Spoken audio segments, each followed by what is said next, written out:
ഇപ്പോൾ ഈ കേന്ദ്ര ബഡ്ജറ്റിനെ കുറിച്ച് രാജ്യസഭയിൽ അതിൻ്റെ പ്രതിപക്ഷ നേതാവ് കോൺഗ്രസിൻ്റെ പ്രസിഡന്റുമായ ഖാർഗെ ഒരഭിപ്രായം പറഞ്ഞു. അതായത് ഇതൊരു കസേര നിലനിർത്തൽ ഡോക്യുമെന്റ് മാത്രമാണെന്നാണ് അദ്ദേഹം പറഞ്ഞത്. അത് കഴിഞ്ഞിട്ട് അദ്ദേഹത്തിൻ്റെ പ്രസംഗം കഴിഞ്ഞിട്ട് അതിന് മറുപടി പറയാൻ വേണ്ടിയിട്ട് ധനകാര്യ വകുപ്പ് മന്ത്രി നിർമ്മല സീതാരാമനെ രാജ്യസഭാ അധ്യക്ഷൻ ധൻഖർ വിളിച്ചു. പക്ഷേ അപ്പോഴേക്കും ഇവർ ബോയ്ക്കോട്ട് ചെയ്ത് ഇറങ്ങിപ്പോയി.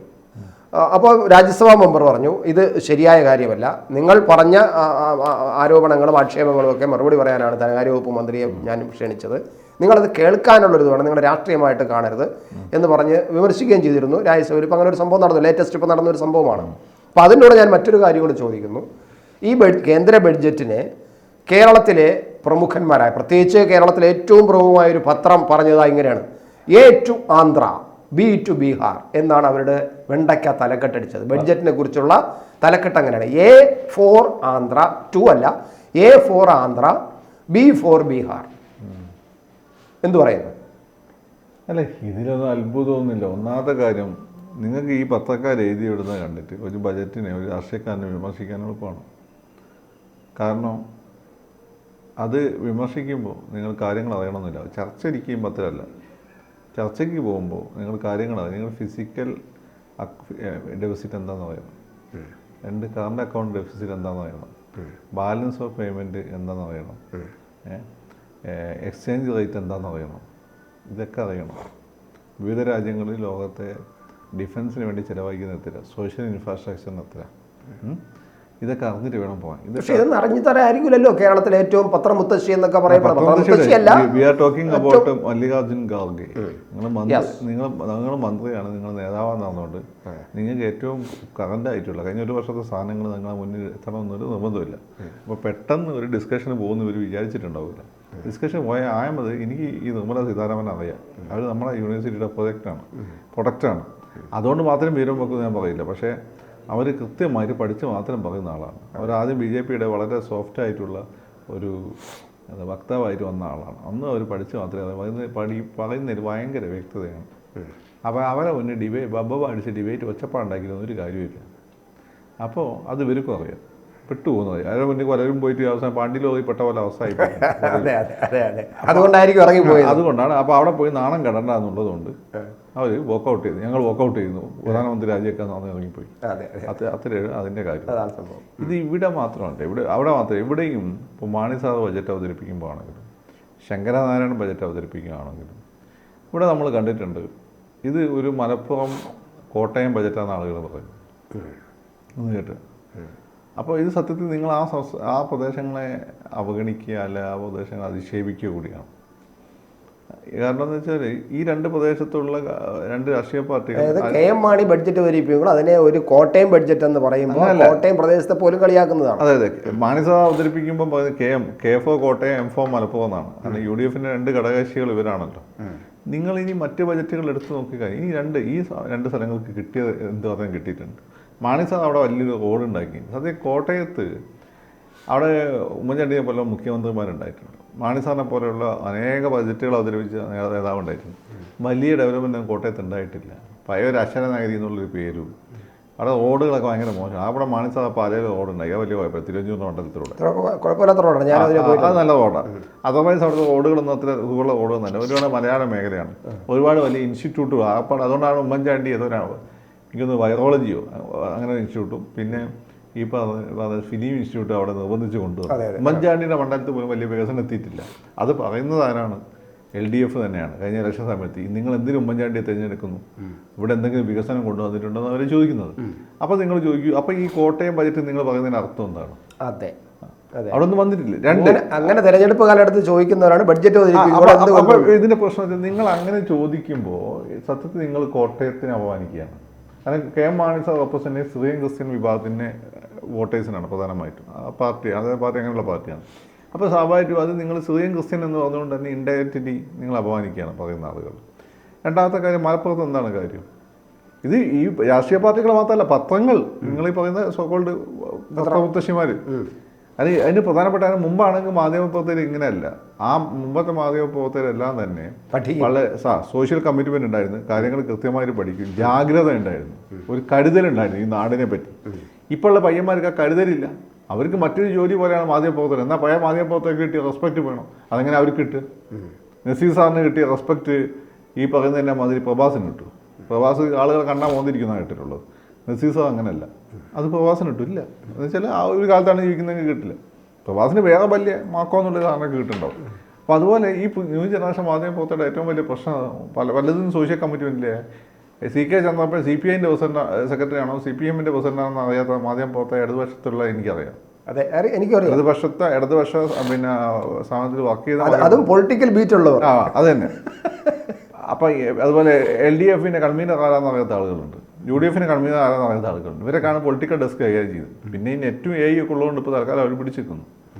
അപ്പോൾ അവർ ഒന്നത്. രണ്ട്, മലപ്പുറം ബജറ്റ് എന്ന് പറയാറുണ്ട് ഇവിടെ. സത്യം മലപ്പുറത്ത് എന്താ സംഭവിക്കുന്നത്? താരതമ്യേന മലപ്പുറത്തുകാർക്ക് ആ സ്ഥലത്തിനോട് ലീഗുകാർക്ക് ഒരു പ്രത്യേക സ്നേഹമുണ്ട്. അവർ പിന്നോക്ക പ്രദേശമായതുകൊണ്ട് ഞങ്ങൾ മുന്നോട്ട് വരണം. അപ്പോൾ ഇവരെന്ത് ചെയ്യുന്നത് വെച്ചാൽ ഈ കിട്ടുന്ന ഈ കോട്ടയത്തൊക്കെ എന്ന് വെച്ചാൽ അലൊക്കേഷൻ വന്നു കഴിഞ്ഞാൽ ഇത് അടിച്ചു പോകും. റോഡുണ്ടാക്കില്ല, പക്ഷേ ബില്ല് കൃത്യമായിട്ട് വരും. മലപ്പുറത്ത് അതല്ല, കൃത്യമായി റോഡ് ഉണ്ടാക്കിയിരിക്കും. അഴിമതി താരതമ്യേന കുറവാണ്. അവർക്ക് ആ നാട് നന്നാക്കണമെന്നുണ്ട്. പിന്നെ ഇതിനെ സബ്സ്റ്റിറ്റ്യൂട്ട് ചെയ്യാൻ തദ്ദേശ സ്വയംഭരണ സ്ഥാപനങ്ങൾ വളരെ വിജിലൻ്റാണ്. അവർ കൃത്യമായ മെയിൻ്റെനൻസ് ഉണ്ട്. അവർ നാടിനോടൊരു സ്നേഹമുണ്ട്. അത് കോട്ടയൊക്കെ കുറച്ചൊരു മോഡേൺ ആയതുകൊണ്ട് നാടിനെക്കാട്ടും കൂടെ അപ്പനാണ് എനിക്കെന്ത് കിട്ടിയെന്നാണ്. മറ്റേതല്ല, എനിക്കെന്ത് കിട്ടി, രാഷ്ട്രീയക്കാരെന്തും കിട്ടുന്നുണ്ടോ, പക്ഷേ അവർ നാട് നന്നാക്കുന്നുണ്ട്. അതുകൊണ്ട് മലപ്പുറത്ത് വെച്ച് പുരോഗതിയുണ്ട്. അത് ഇതുകൊണ്ട് ബജറ്റ് കൊണ്ട് മാത്രം വന്ന പുരോഗതിയല്ല, അത് ഗൾഫ് ബൂം കൊണ്ട് ഉണ്ടായതാണ്. അത് നിങ്ങൾ മലബാറെല്ലാം കോഴിക്കോടുണ്ടാവും, തൃശ്ശൂരുണ്ടാവും, ഈ പറയുന്ന കണ്ണൂരുണ്ടാവും, കാസർഗോഡുണ്ടാവും. പക്ഷേ അതേസമയത്ത് എല്ലാം മുസ്ലിം പോക്കറ്റുകൾ കൊടിയ ദാരിദ്ര്യമുണ്ട്. മനസ്സിലായില്ലേ? ഇതാണ് ആ അവസ്ഥ. അപ്പോൾ ഈ കേരളത്തിൽ പോലും ഇങ്ങനെയാണ് വന്നുകൊണ്ടിരുന്നത്. ഇത് നമ്മൾ ബജറ്റ് അലോക്കേഷൻ നോക്കുമ്പോൾ അങ്ങനെയൊക്കെ ഉണ്ടാവും, പക്ഷേ ഫലത്തിലൊന്നും കിട്ടിയിട്ടുണ്ടാവില്ല. മാത്രമല്ല, ഈ A4 ആന്ധ്ര, B4 ബീഹാർ എന്ന് പറയുമ്പോൾ അത് തന്നെയാണ് നമുക്ക് പറയേണ്ടത്. മാത്രമല്ല, വളരെ കുറച്ച് 15,000 കോടി രൂപ അവിടുത്തെ ആന്ധ്രാപ്രദേശിന് കൊടുത്തു എന്നുള്ള ഒരു ചെറിയ കാര്യം എന്നുള്ള അത്ര വലിയ കാര്യമൊന്നുമില്ല. പക്ഷേ അതിനേക്കാളും ആ ബഡ്ജറ്റിനകത്ത് കുറേ ഈ ഒരുപാട് കാര്യങ്ങൾ പറയുന്നുണ്ട്. കർഷകരുടെ പ്രത്യേക താല്പര്യത്തിന് വേണ്ടി ഇത്ര കോടി മാറ്റി വയ്ക്കുന്നു, ഇങ്ങനെ മാറ്റി വയ്ക്കുന്നു പറയുന്നുണ്ട്. മാത്രമല്ല, ഈ ആന്ധ്രയിൽ കോൺഗ്രസ് ഭരിക്കുമ്പോൾ ആന്ധ്രാപ്രദേശിൻ്റെ തലസ്ഥാനത്തിന് വേണ്ടിയിട്ട് 50 കോടി കൊടുക്കാമെന്ന് പറഞ്ഞവരാണ് കോൺഗ്രസ്സുകാർ. തലസ്ഥാനം ആന്ധ്രയെ തെലുങ്കാനയായിട്ടൊക്കെ മാറ്റിയിട്ട് അവരുടെ തലസ്ഥാനത്തിന് വേണ്ടി കൊടുക്കാമെന്ന് പറഞ്ഞിട്ട് കൊടുത്തിട്ടില്ല. അപ്പോൾ അങ്ങനെ കൊടുത്തപ്പോൾ പോലും ഈ A4 ആന്ധ്ര എന്ന് അന്ന് പറഞ്ഞില്ല. ഇപ്പോൾ A4 ആന്ധ്ര എന്ന് പറയുമ്പോൾ ഈ ആന്ധ്രയിലെയും ഈ പാർട്ടിയുടെയും ബീഹാറിലെ പാർട്ടിയുടെയും പിന്തുണയുണ്ട് മാത്രമേ നിൽക്കാൻ പറ്റുന്നുള്ളൂ മോദിക്ക്. അതുകൊണ്ട് മോദിക്കിട്ട് ഒരു കളിയാക്കൽ, ഒരു താങ്ങ് കൊടുക്കാം എന്നുള്ള തരത്തിലായിരിക്കില്ല ആ തലക്കെട്ട്. ഇതിൻ്റെ പ്രശ്നം നിങ്ങളിത് എങ്ങനെ സിറ്റുവേറ്റ് ചെയ്യുന്നു എന്നുള്ള നിങ്ങളെ സംബന്ധിച്ചിടത്തോളം ഇതിൻ്റെ ആവശ്യം എന്ന് വെച്ചാൽ ഈ ബജറ്റ് അവതരിച്ച ഒരു സാഹചര്യത്തിൽ നെഗറ്റീവ് വാർത്തകൾ കൊണ്ട് അന്തരീക്ഷം മുഖരിതമാക്കണം. എന്നിട്ട് മറ്റു സംസ്ഥാനങ്ങളിലുള്ള ആളുകൾ BJP ഏലിയനേഷൻ ഫീൽ ചെയ്യണം. അത് പലതും BJP ഭരിക്കുന്ന സംസ്ഥാനങ്ങളാണ്. അതിനു വേണ്ടി നടത്തുന്ന ഒരു വിമർശനമാണിത്. കേരളത്തിൽ മനസ്സിലാകാത്ത ഒരു കാര്യം, ആന്ധ്രാപ്രദേശിൽ കോൺഗ്രസ് ഉണ്ട്, ബീഹാറിലും ഇവരുണ്ട്. അപ്പോൾ നിങ്ങൾ ആ സംസ്ഥാനത്തിന് ഇത്ര കൊടുത്തു എന്ന് പറഞ്ഞ് നിങ്ങൾ പ്രശ്നം ഉണ്ടാകുമ്പോൾ സത്യത്തിൽ അവിടങ്ങളിൽ നിങ്ങൾ ചെയ്യുന്നത് കോടാലെടുത്ത് കാലിനിടയും BJPക്ക് ഗുണം ചെയ്യുകയുമാണ്. അത് നിങ്ങൾക്കിത് മനസ്സിലാവുന്നില്ല എന്നുള്ളതാണ്. നിങ്ങൾ പറയേണ്ടിയിരുന്നത് വളരെ നന്നായി ആന്ധ്രയിൽ ചില പ്രശ്നങ്ങളുണ്ട്. കാരണം ആന്ധ്രയിൽ വികസനമൊക്കെ ഹൈദരാബാദിലേ ഉള്ളൂ, അവികസിത പ്രദേശമാണ്. ബീഹാർ ഇന്ത്യയിലെ ഒരു രോഗഗ്രസ്തമായ സംസ്ഥാനമായിരുന്നു. നിതീഷ് ഒരൊറ്റ ആളാണ് അത് പൊക്കിക്കൊണ്ടുവരുന്നത്. അപ്പം നിങ്ങൾ പറയേണ്ടത് എന്താണ്? ആ കൊടുത്തത് നന്നായി കൊടുക്കണ്ട, ഇതുപോലെ മറ്റു സംസ്ഥാനങ്ങളും കൊടുക്കണമായിരുന്നു എന്നാണ് പറയേണ്ടത്. അല്ലാതെ ഈ രീതിയിൽ അധിക്ഷേപിക്കുകയല്ല വേണ്ടത്. മാത്രമല്ല, കിട്ടേണ്ട സംസ്ഥാനങ്ങൾ തന്നെയാണ്. They are not allocating this much amount not for Goa. Goa is rich state, not for Haryana. They are allocating for Bihar.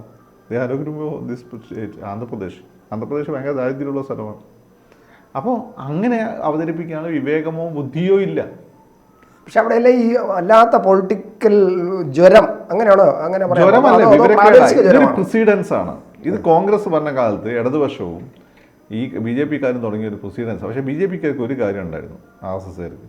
ദേശസുരക്ഷ വരുമ്പോൾ അവർ നോ കോംപ്രമൈസ്. നെഹ്റുവിൻ്റെ കൂടെ കണ്ണടച്ച് അക്കാര്യത്തിൽ അവർക്ക്. പക്ഷേ ഈ കാര്യങ്ങളൊക്കെ അവരും പറയായിരുന്നു. അപ്പോൾ പറയുമ്പോൾ എനിക്ക് ഓർമ്മയുണ്ട്, UPA സെക്കൻഡ് സമയത്ത് ഇഷ്ടംപോലെ മന്ത്രിമാർ കേരളത്തിൽ ഉണ്ടായിരുന്നു. അപ്പോൾ കേരളത്തിലാണ് കോൺഗ്രസ് കൂടുതൽ സീറ്റുകൾ ഉണ്ടായിരുന്നു. അപ്പോൾ അന്ന് ഡൽഹിയിൽ BJPക്കാരൊക്കെ പറയായിരുന്നു, പിന്നെ കേരളം ഒരു പൊട്ടുപോലുള്ള ചെറിയ സംസ്ഥാനത്തിന് മാത്രം മന്ത്രിമാരെന്തിനാണ്.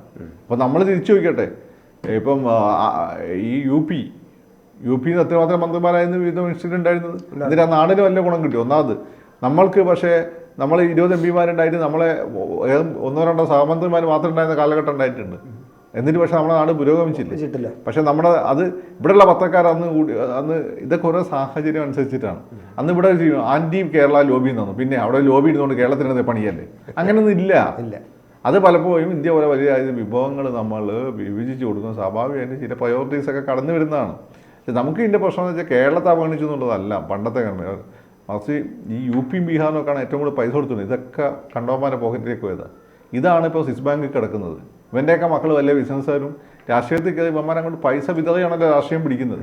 അല്ലാണ്ട് എന്നിട്ട് ഇവൻ്റെയൊക്കെ MLA-മാരും മന്ത്രിമാരെ മക്കൾ എൻ്റെ കൂടെ പറ്റും ഡിബേറ്റിന് ഞാൻ പൊട്ടിച്ചു കൊടുക്കാം. വിഷയം അവർ ചൂസ് ചെയ്യട്ടെ. ഈ പറഞ്ഞവൻ്റെ UP-യിലുള്ളവൻ്റെയൊക്കെ. പക്ഷെ അവൻ പൈസ തന്നിട്ടാണ്. ഈ പൈസ അച്ഛൻ ഉണ്ടാക്കി വെച്ചേ. ഒരു ഗതിയില്ലാത്തവൻ്റെ മക്കളാണ് പലരും. അച്ഛൻ ഉണ്ടാക്കി വെച്ചു. ആ പൈസ ആ നാടിന് വേണ്ടിയുള്ള കാശായിരുന്നു. അപ്പോൾ അന്ന് ആ നാടിന് വേണ്ടി കാശ് ഒരുപാട് നമ്മളൊക്കെ പറഞ്ഞ് UP-യും ബീഹാറും ഭരിക്കുന്നു എന്നുള്ളത്. എന്നിട്ട് അവർക്ക് എന്താ കിട്ടിയോ? ഇന്നും അതേ അവസ്ഥ തന്നെ ഉണ്ട്. രണ്ട് കേരളത്തിനെതിരെ അങ്ങനെ രൂപയൊന്നുമില്ല. അതൊക്കെ വെറുതെ മലയാളിയുടെ ഒരു കോംപ്ലക്സ് കൊണ്ട് തോന്നുന്നതാണ്. പല മേഖലകളിലും നമ്മൾ നിങ്ങൾ നോക്കൂ, മഹാട്ടയിൽ മലയാളിക്കെതിരെയാണ് സത്യത്തിൽ മഹാട്ട മൂവ്മെൻറ്റ് ഉണ്ടായത്. ഡൽഹിയിൽ പല ഓഫീസുകളും കൈകാര്യം ചെയ്യുന്ന ഇപ്പോഴും നല്ലൊരു പങ്ക് മലയാളികളാണ്. അവരൊന്നും ഈ നിങ്ങളെ സങ്കുചിത വികാരം കൊണ്ട് നടക്കുക. സത്യത്തിൽ മലയാളിക്കാണെന്ന് ഇപ്പം ബീഹാറിനോടും ബംഗാളിനോടും അവരുടെ ജോലി ചെയ്യാൻ വരുന്ന സമയത്ത് പുച്ഛമുള്ളത്. ലോകത്തുള്ള എല്ലായിടത്തും പോയി പണിയെടുക്കും. സമാധാനത്തെ പറ്റി, സ്നേഹത്തെ പറ്റി, സഹോദരത്തെ പറ്റി സംസാരിക്കും. ഈ കാണുന്ന ആളുകളെ മൊത്തം ക്രിമിനലുകളായി കരുതുകയും ചെയ്യും. എന്നിട്ട് കൂട്ടത്തിലൊരുത്തന്നെ എന്തെങ്കിലും ഒരു പിന്നെ ക്രൈം ചെയ്ത് കഴിഞ്ഞാൽ അത് അവൻ്റെ സാമൂഹിക സാഹചര്യങ്ങൾ വെച്ചുകൊണ്ട് എന്താണ് അത് പിന്നെ ന്യായീകരിക്കുന്ന ആളുകൾ. ബീഹാറിൽ നിന്ന് അവരിവിടെ വന്നിട്ട് ക്രൈം ചെയ്താലിന് അവരുടെ സാമൂഹിക സാഹചര്യം മനസ്സിലാക്കും. ക്രൈം ചെയ്യുന്നത് തെറ്റാണ്, അത് നമ്മൾ പേടിക്കേണ്ട വിഷയമാണ്. അത് ഗാർഡ് ചെയ്യാൻ വേണം. അങ്ങനെയാണ് നിങ്ങൾ ഗാർഡ് ചെയ്യിക്കണം. ഗാർഡ് ചെയ്യുന്നതാണ് ഇവിടെ ഓരോരുത്തരും വരുമ്പോൾ അവൻ്റെ ആധാറുമായിട്ട് കണക്ട് ചെയ്ത് അവനെ പോലീസുകാർ ഒരു വിങ് തന്നെ ഉണ്ടാക്കി ഓരോ ജില്ലയിലും ഇവരെ നിരീക്ഷിക്കുന്ന ഒരു ജാഗരൂകമായി നിൽക്കുന്ന സംവിധാനം ഉണ്ടാക്കിയെടുക്കണം. അതുണ്ടായിട്ടില്ല. അതാണ് വേണ്ടത്. അപ്പോൾ എന്തായാലും നമുക്ക് ഈ പറയുന്ന ഒരു മനോഭാവം നമ്മൾ വെറും ഒരു താൽക്കാലികമായിട്ട് പിന്നെ കേരളത്തിലെ പത്രം എന്ന നിലയിൽ നമ്മൾ അങ്ങനെ കണ്ടാൽ മതി. കേരളത്തിലെ വായനക്കാരെ സൂചിപ്പിച്ച് ഒന്ന് എടുക്കുക. കഴിയുമെങ്കിൽ മോദി സർക്കാരിനെ തിരിച്ചു ചോദിച്ചാൽ മതി. രണ്ട് ചോദ്യം അങ്ങോട്ട് ചോദിച്ചാൽ അവർക്ക് മറുപടി ഉണ്ടാവില്ല. ആ ചോദിക്കാത്തതിൻ്റെ പ്രശ്നമാണ്. അത് ആളുകൾ ചോദിച്ചു തുടങ്ങിയിട്ടുണ്ട്.